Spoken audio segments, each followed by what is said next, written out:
Just another Monday morning. Coffee's brewing, sun is rising. Got some stories up my sleeve about this crazy life I lead. Welcome to the Brentocast, where each week flies by so fast. Pull up a chair and stay a while. Life's better with a smile. March 3rd was the last episode, and today is May 22nd. We are back with episode 70 of Brentocast. The last one was a Brento on the road, so it wasn't really a full-on episode anyway, a bit short and definitely horrible audio. Well, I guess it wasn't that short. It was like 26, almost 27 minutes. But I probably was pretty spun up about it. I have to go back and listen to it, why I would go to the trouble of doing an on-the-road episode when it sounds so much better here in the studio, but I digress. I've sort of gotten away from the additional co-host, being AI co-host or what have you, just because it's a lot of work and it's probably not that entertaining. And nobody listens anyway. These are just journals really for myself. But today is a very auspicious day, as it is Delilah's last day of kindergarten. So she is graduating kindergarten tonight, and we will be there. I will be there with my Insta360 X5 video camera, of course, and should get some cool footage. As many of you may know, I have a tradition every year of recording a new song, writing and recording a new song for Delilah, for her birthday, for the occasion of her birthday. And I did that today because she has a 6th birthday coming up. So I'm pretty much happy with it. I might tweak some lyrics, but the melody and the chords are kind of there, and very cool. And the neat thing about it is right now, last time I had to sort of co-opt Harrison and helping me make an electric full version of it, even though it was a loose work tape type demo. Excuse me. This year, I have a band that it's funny because since that last version I probably had, the last birthday song, I probably had 2 or almost 3 versions of a band, but now I've actually got a band of guys that really seem to want to be playing together, and that is important, as far as the quality of stuff. If you write in a live setting, which it is live, I walk into it usually with an idea and some chords, or at least a key, and then I present that, and lots of times Harrison will suggest changes, or he might suggest a different key. And Zach McClendon, who has started playing with us, which I've been trying to make that happen in truth for some time, because I've always thought he just had just a very, being a great player and somebody that a person would want to play with does not necessarily mean you're going to be very creative. But in his case, he is, and I've always been looking for that, third leg to the tripod, if you will, of Bowers Foreman creatively, because we love to do different styles and to get into different types of music, and everybody has their wheelhouse. Mine would be, of course, like Americana, Tom Petty kind of stuff with like a Beatles-esque influence, if I'm being just emotional about it and telling you what I think my influences are. Man, Miss Camry would be mortified by that last turn of phrase. I think that's my influences, and I think you can hear it. Folks have told me U2 a lot for some reason, and I don't know if that's as obvious to me, but I certainly loved U2. Joshua Tree is, I think, one of the greatest albums of all time for sure, and I was super into them early days.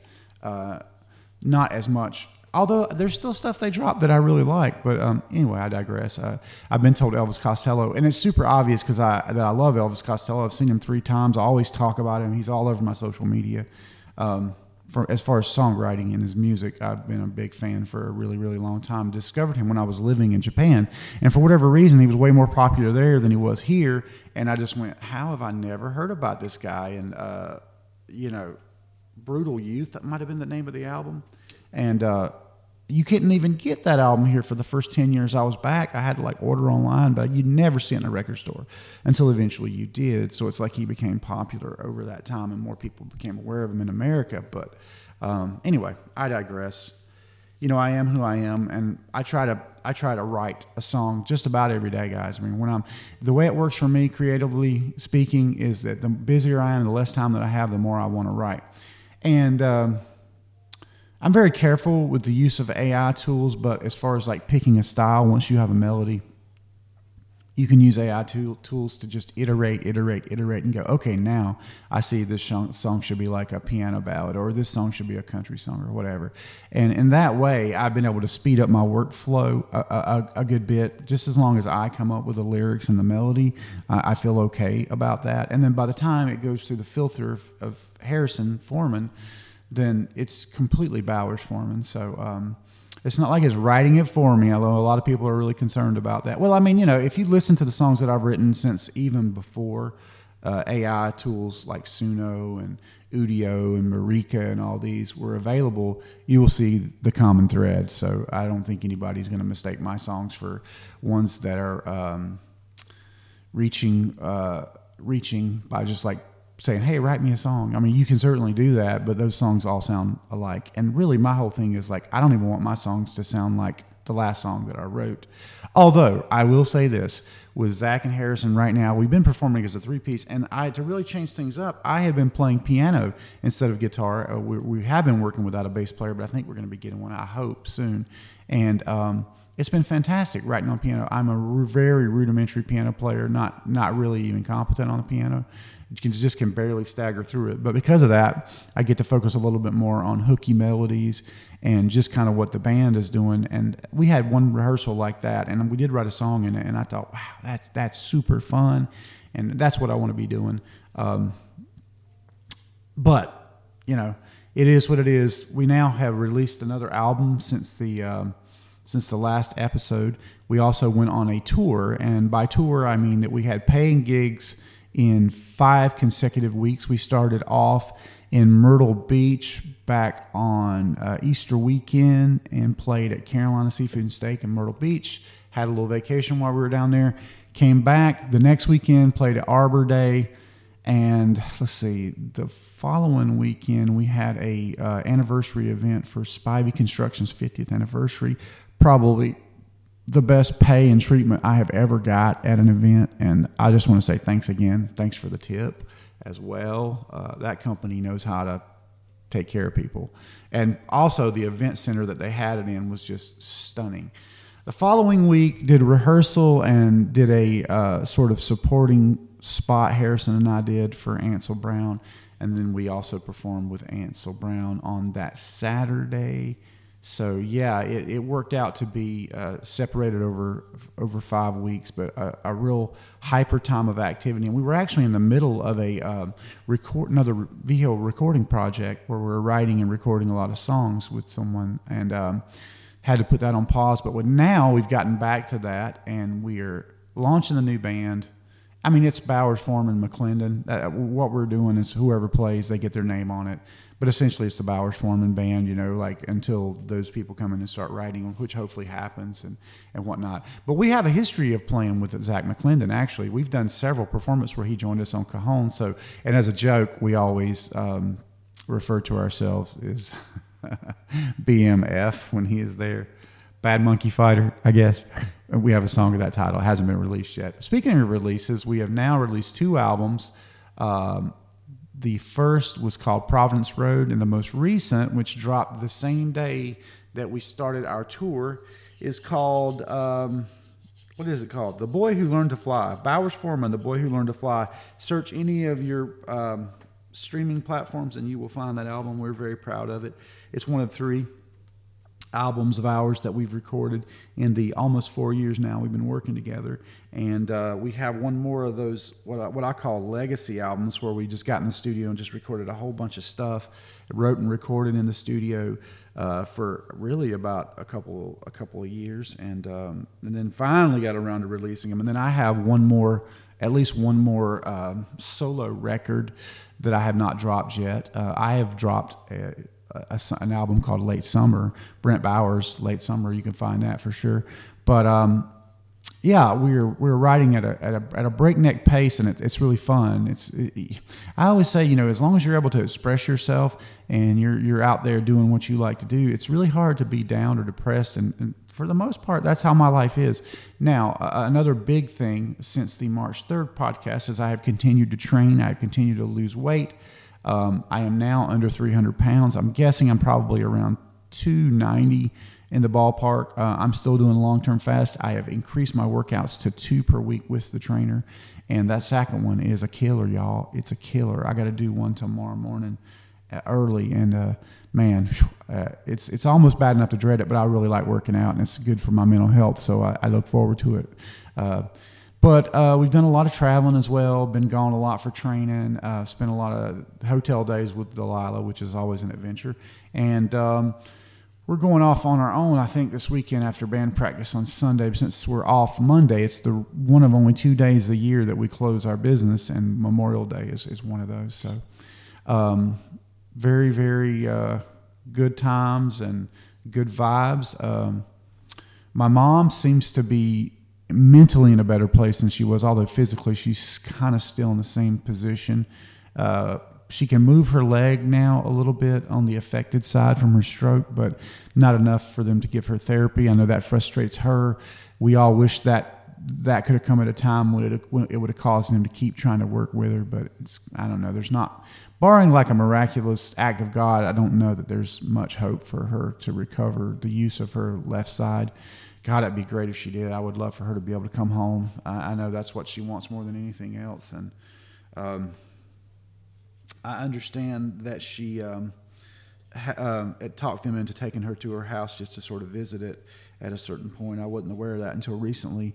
And the only concern for that is I know it's probably going to upset her, because my brother Chris, when I gave him the 4 acres between the power line in my mom's house, rather than have it resurveyed and potentially put off all the settling of the will and all that stuff in advance, he decides to cut all the trees off the place. And I mean all the trees. It looks completely different than the place we grew up. But I think I can kind of see his vision for it. In the long term, it'll look good. Right now, it's just a whole bunch of dirt where the trees were. And I'm sure that was upsetting to her. We had talked about it before she ever went out there, so it wasn't like a shock to her. But on the flip side of that, now Summer lives in her house, and she has really fixed it up. I mean, Summer is super into like the yard decorations, the mushrooms, the fairy lights, and that place is like a Christmas tree at night, and that's kind of cool. Her 2 dogs and then the rescue dog that we are keeping, Nacho, all live there, and they seem to have a really, if we could just keep Nacho when he's off leash out of the road, everything will be fine, because he has so much space to roam. And then, of course, my brother Chris has a Cane Corso dog called Raven, and she's so big. It's funny, Nacho is that much bigger than the little dogs, and then she is that much bigger than Nacho. So when she comes down, which is every day, pretty much, they play together, and she treats him like a chew toy, and he doesn't particularly like that, but they do play together a lot. So he's a very socialized dog, and he still kind of looks at me like the guy that's supposed to put him in the car, and he kind of he emotes at me when I won't put him in the car. Loves to get in the car with me. Actually, we're due to take him to Tractor Supply and give him a bath pretty soon. And I actually found his Valentine's Day outfit from last year, which barely fit him. I'm going to try to wash him up and put that on him and then bring him over the next time Delilah stays over at the house. That is a plan for me. But tonight, anyway, we're going to go see Delilah's kindergarten presentation they do for an hour at the church where the school is housed. I'm really impressed with Heritage Christian School, and she continues to enjoy it there, and I can just see her blossoming and her personality blossoming, and it's an amazing thing. I mean, the reason I'm not in IT or doing something else right now is because, she's here, and I wanted to spend this first 5 years of her life closer to her, and I'm kind of at the tail end of that now. And on that note, I've decided to go get my CDL license, which will mean, just to get the experience where I have that, where I could go and take any kind of a short-term job, should I want to, I need to get like a 1-year kind of experience thing. So I think there's a thing where this particular company, I'm fairly sure they're going to accept me as soon as I pass the learner's permit exam. They basically put you through they call it an apprenticeship, but it's just 5 to 7 weeks. They pay you. And then if you work for them for 9 months, you don't owe them anything for that. If you don't, It's like $2,400, which either way, I would be able to go take a job, a good paying job. And right now there's a real shortage of drivers with clean records, I guess. And they're paying more than I made in IT. So that, of course, is what got me interested in it.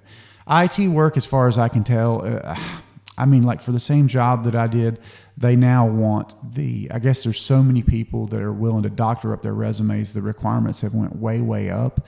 I have 16 years of experience doing what I did, and yet I don't get any bites. I used to get bites all the time.